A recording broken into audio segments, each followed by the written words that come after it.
Welcome to the Voice of MPE, People in Payments podcast, part of the MPE Talks series. Today we're on the second in a series of 5 topics covering people and talent in payments. We're here today to dig into and talk about how to create and showcase your industry sector profile. And we're going to dig into areas such as, why is creating a profile important and valuable? How do you do that? And where can you apply it to benefit your career journey? I'm joined today by Maslen and Bram Vreugdenhil.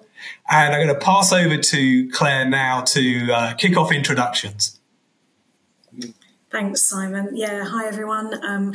My name is Maslen. I'm one of the ambassadors for the MPE event, and I have the pleasure of working with Simon on the people in payments topics. Thanks. My name is Bram Vreugdenhil, co-founder of Payment Genes, a company that focuses a lot on talent. We have our businesses are all around talent, recruitment, but also consultancy. And we built the academy to upskill all the talent in the payments industry. Background in psychology. Founded the company 10 years ago, so we're at a 10-year anniversary.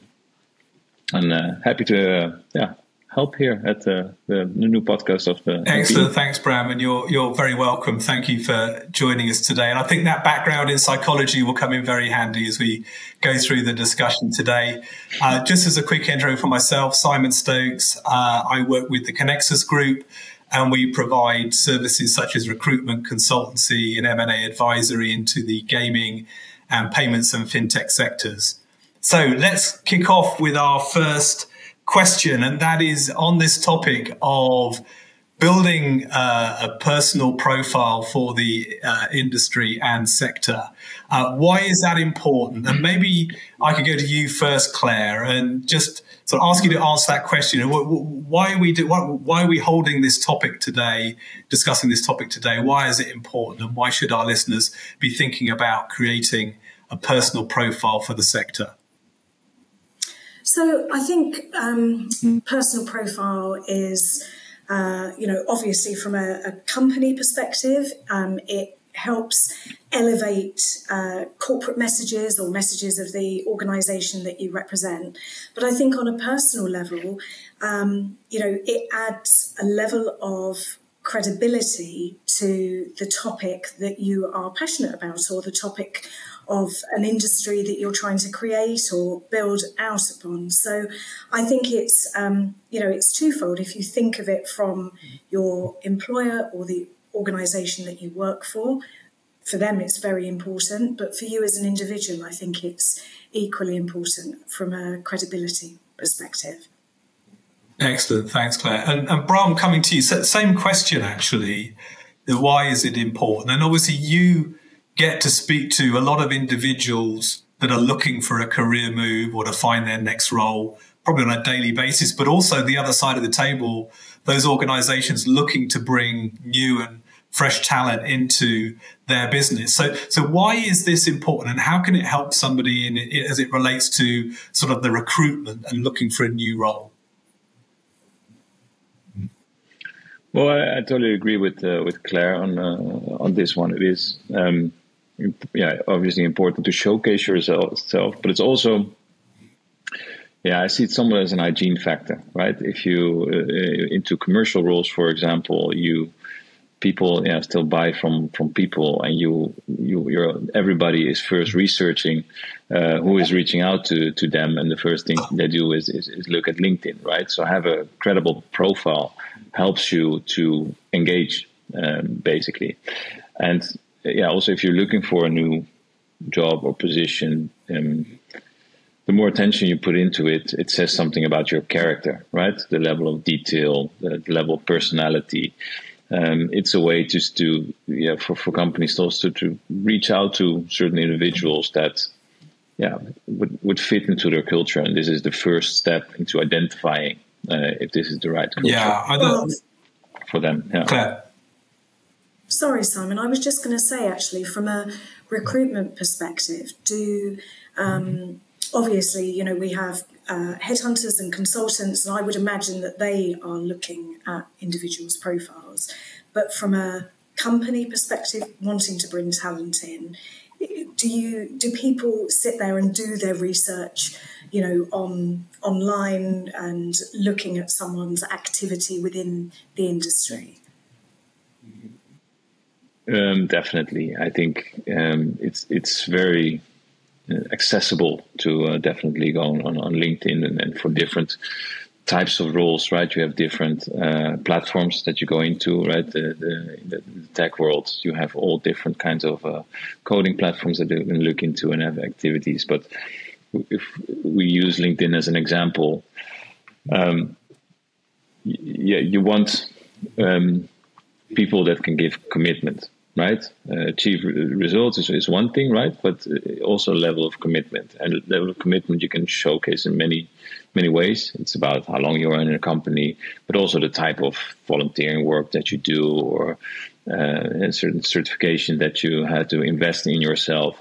Those topics are building your persona, and can help you giving that edge for. With relation to other potential candidates for specific position that they're looking for. That's a really good point, Bram. And I think from my side, there's two sides to the coin here. So we're talking about the individual creating their personal industry sector profile, their shop window, for want of a better term. It's also vitally important for merchants, for payment service providers and fintechs and other to do the same, to attract talent. You know, one of the biggest challenges, it's a perennial challenge in our sector, is how do we attract and retain talent within our organizations, within our companies? And that on that attract point, you know, having that consistent showcase shop window profile for your business on areas such as DUI, ESG, the markets that you're in. I mean, covering various different areas, what it's like to work for your organization. That sort of industry profile and reputation is really super important. Claire, I wanted to come back to you with another quick question, actually, and that's about how have you gone about building your own industry profile? I mean, you're a relatively well recognized and known individual. Now, how much of that has been intentional and how much of that has been opportunistic? Great question. I think from my perspective, I mentioned that kind of credibility piece earlier.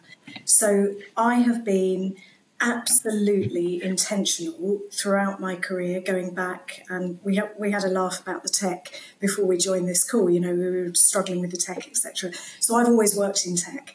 And for me, it's been really, really important that I can enter a room and I can kind of hold my own when it comes to technical topics. So that for me was a very intentional aim, I guess, was to learn about my product, learn about my sector, learn about adjacent sectors. So that was very, very intentional. I think the opportunistic side for me has come through I guess, personal passion. So anyone that has followed me or heard me speak previously, I speak a lot about social mobility. And that is because actually it was something that mattered very much to me as an individual. So I have become associated with that because I kind of got brave and I put my hand up and started talking about this. And then, of course, you realise over a period of time that people are actually interested in diversity and inclusion in a much broader sense than, as we've discussed previously, about gender or race. So that became a more opportunistic thing, but it was founded on a real personal passion that this stuff matters. Yeah, brilliant. Bram, just coming back to you, what activities and actions can we take? What are some of the things that we can do as individuals to sort of help us build and expand our sector profiles? Well, like what Claire said about being brave enough, I think one of the struggles a lot of people might have, or what I had myself, is that I don't find it really interesting to talk about myself or to explain what I do and everything regarding that. But I think it's important to do so. So let others also explain how they see you and what you think find important. It's good to stay to your core, right? Don't pretend to be someone that you want to be, because that will backfire in the end, I believe. Don't use too much text, right? Make it clear and concise what you put on your LinkedIn profile. Add personal stuff to it, right? Like hobbies, but to a certain limitation. You don't want your whole personal life on there, but it is good to showcase some personal stuff, because that is the persona. Same with a company. You want to see the people that are working there if you want to choose for that company, right? That is the kind of the personality of that company, and that also counts for yourself as a person.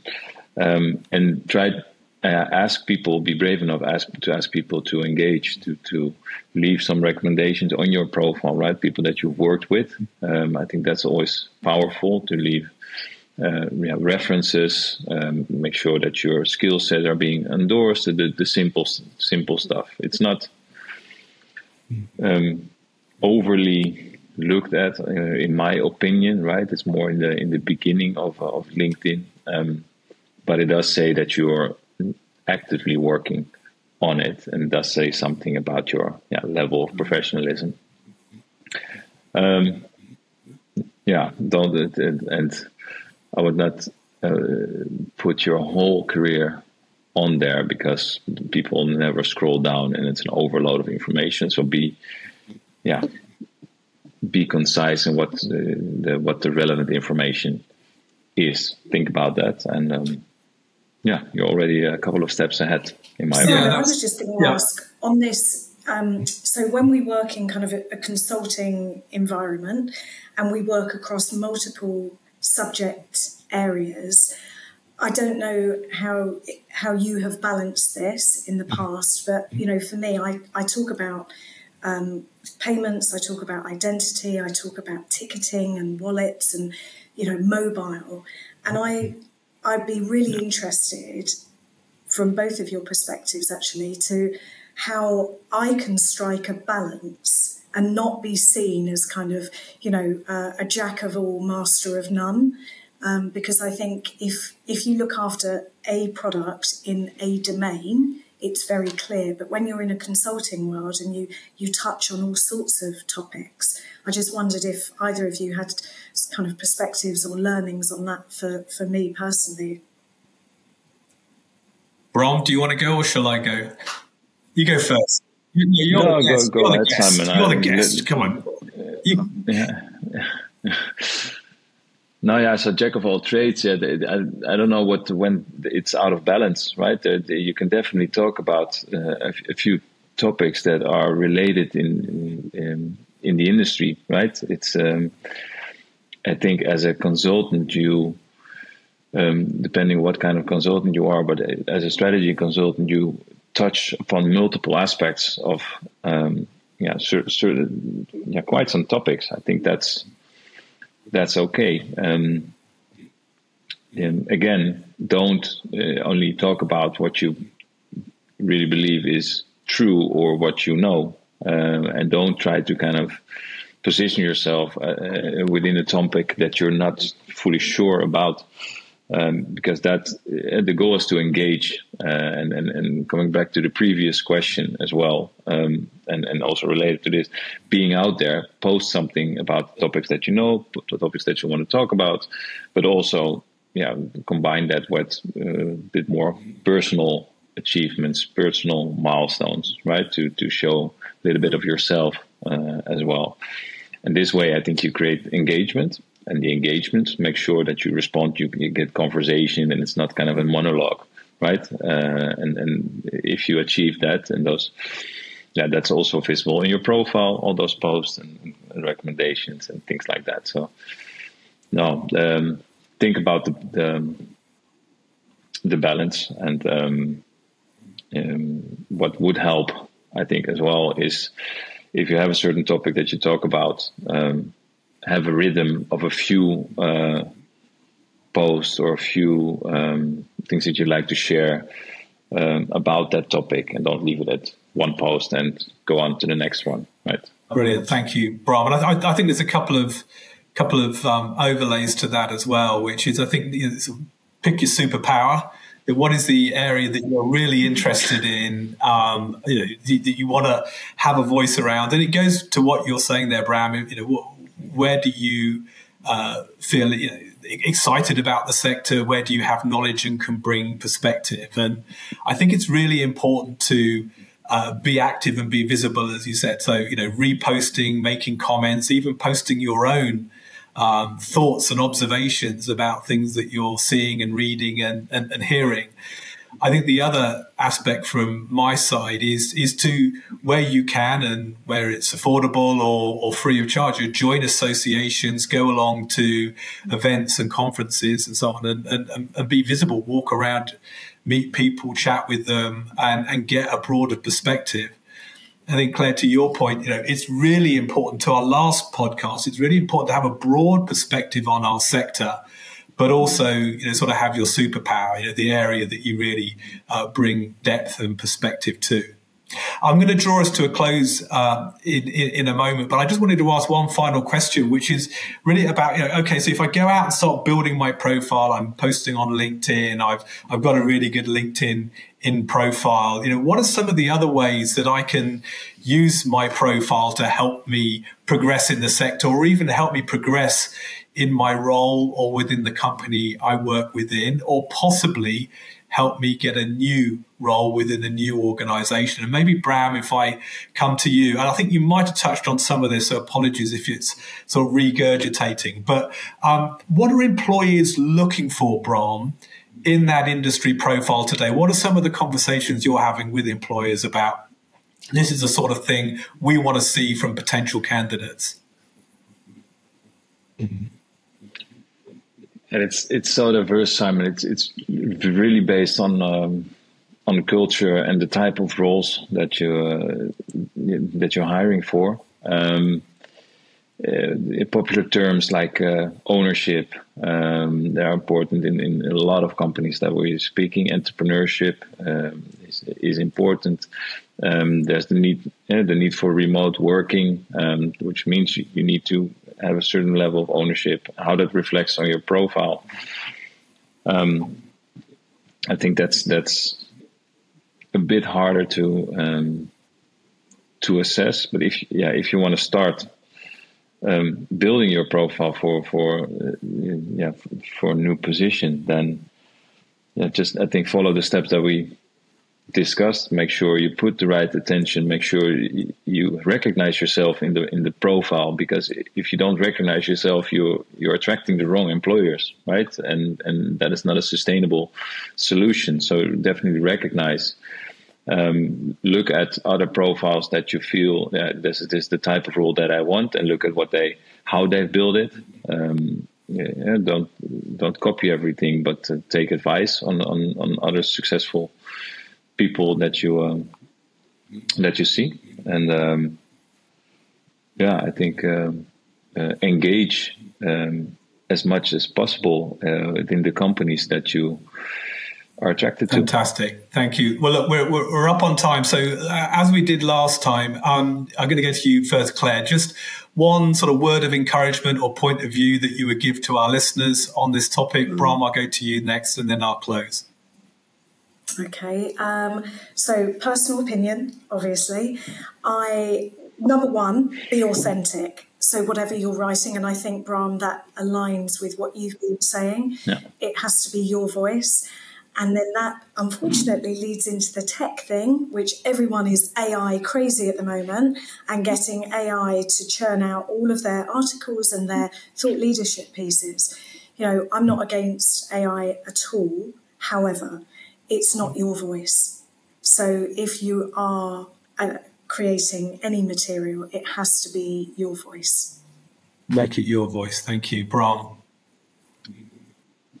Yeah, I would say please use AI to generate suggestions, but pick the suggestion, think about it, and rephrase it in your own wording, that you make it indeed your own, because the suggestions aren't bad, right? It's out there, and there's a certain, you can embrace it, but it is definitely visible if you just pick it from AI and paste it in your own profile. So I totally agree there, Claire.